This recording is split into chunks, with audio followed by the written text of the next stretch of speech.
निसर्गापुढे मानव काहीच करू शकत नाही। निसर्ग अनेक चमत्कार घडवत असतो। अशीच एक खळबळजनक घटना बुलढाणा मधून समोर आली आहे। एक गर्भवती महिला सोनोग्राफीसाठी रुग्णालयात गेली होती, मात्र त्या महिलेच्या पोटात जे बाळ होतं त्याच बाळाच्या पोटात आणखीन एक बाळ असल्याचे उघडकीस आलं आहे। बुलढाणा जिल्हा सामान्य रुग्णालयात ही घटना घडली आहे। मिळालेल्या माहितीनुसार 32 वर्षाची एक महिला 3 दिवसांपूर्वी सोनोग्राफी करण्यासाठी बुलढाणा जिल्ह्यात सामान्य रुग्णालयात आली होती।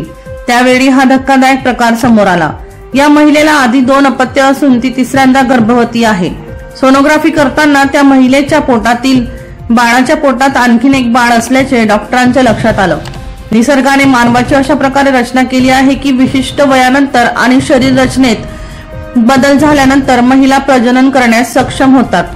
मात्र महिलेच्या पोटात बाळ आणि त्याच बाळाच्या पोटात आणखीन एक बाळ हा प्रकार पाहून डॉक्टर ही अचंबित झाले। 9 महिन्याच्या बाळाच्या पोटात आणखीन एक बाळ वाढत आहे। मेडिकल भाषेत अशा गर्भधारणेला फिट्स इन फिटू असे म्हणतात। अभरकामध्ये अभरकसने ही अशी घटना आहे। वर्षा लोहार यांचा रिपोर्ट V1 लाईव्ह जळगाव।